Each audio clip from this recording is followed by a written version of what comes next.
J.K. Yadav Films present. छठी मैया की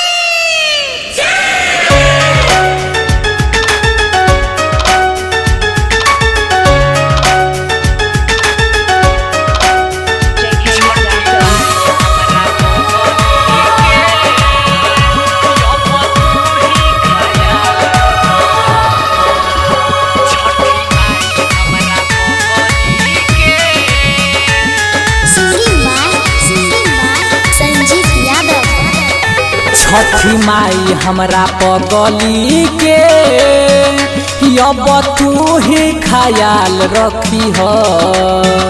छठी माई हमरा पगली के अब तू ही ख्याल रखी हो। दुनिया में चाहे जहाँ भी रहे वो करा के खुशहाल रखी हो। दुनिया में चाहे जहाँ भी रहे वो करा के खुशहाल रखी हो। छठी माई हमरा पगली के अब तू ही ख्याल रखी हो। छठी माई हमरा पगली के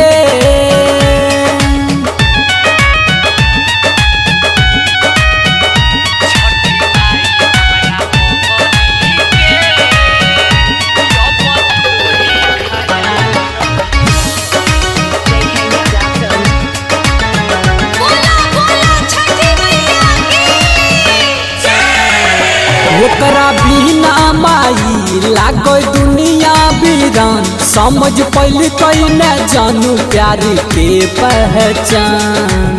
ए माई तू ही कुछ कर, नहीं रह कसूर तैयो चल गेल दूर। समझ पैल कई न हमर मजबूरी। हम काटी चाहे दुखबा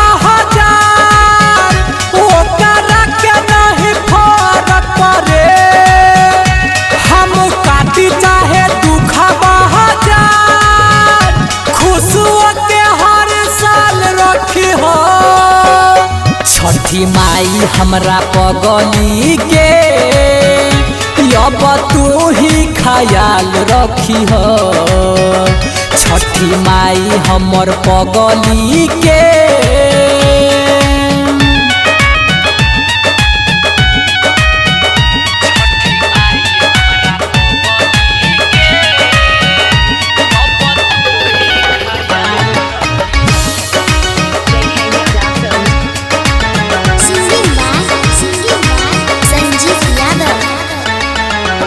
लागोई दुनिया अन्हार जो सभी रहिन के माँ तबो जी लेब अकेला। माई माँ तू ही कुछ कर, तू ही करे रहम तोर दही भरम। नहीं त जियते जी मर जइबो माई। राइटर राम नारायण संजीत के